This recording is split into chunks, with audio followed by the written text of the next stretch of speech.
இந்த திருவாதிரை சித்திரை திருவோணம் இல்லைனா பரணி மகம் கேட்டை உத்திரட்டாதி இந்த மாதிரி நட்சத்திரத்தில் இருக்கக்கூடிய நபர்களை நான் பார்த்துருக்குறேன்.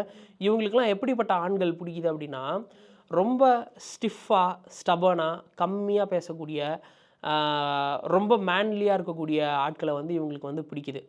இதுக்கு பெஸ்ட் எக்ஸாம்பிள் நீங்கள் இந்த டாக்டர் அப்படின்ற ஒரு திரைப்படம் பார்த்துருப்பீங்க. அதில் வந்து அந்த ஹீரோயின் வந்து பார்த்தீங்கன்னா ரொம்ப எமோஷ்னல், ரொம்ப ஜாலி டைப்பு அப்படி இருப்பாங்க. பட் ஆனால் அந்த ஹீரோ வந்து எப்படி இருப்பாருன்னு பார்த்தீங்கன்னா ரொம்ப ரிஜிடாக இருப்பார். இவங்க என்ன நினச்சிக்கிறாங்க, அது வந்து ரொம்ப சூப்பரான ஒரு குவாலிட்டி அப்படின்ற மாதிரி அதனால் கவர்ந்து இழுக்கப்பட்டு ஆஃப்டர் மேரேஜ் நான் ஜாலியாக இருக்கல நீயும் ஜாலியாக இருனா அவர் எப்படி இருப்பார்?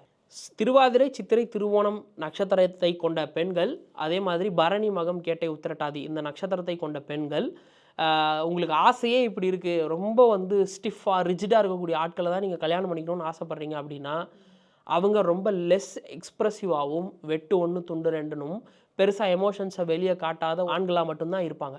ஸோ அதை அக்செப்ட் பண்ணிக்கிற மென்டாலிட்டி இருந்தால் கல்யாணம் பண்ணுங்கள், இல்லைனா கல்யாணம் பண்ணாதீங்க.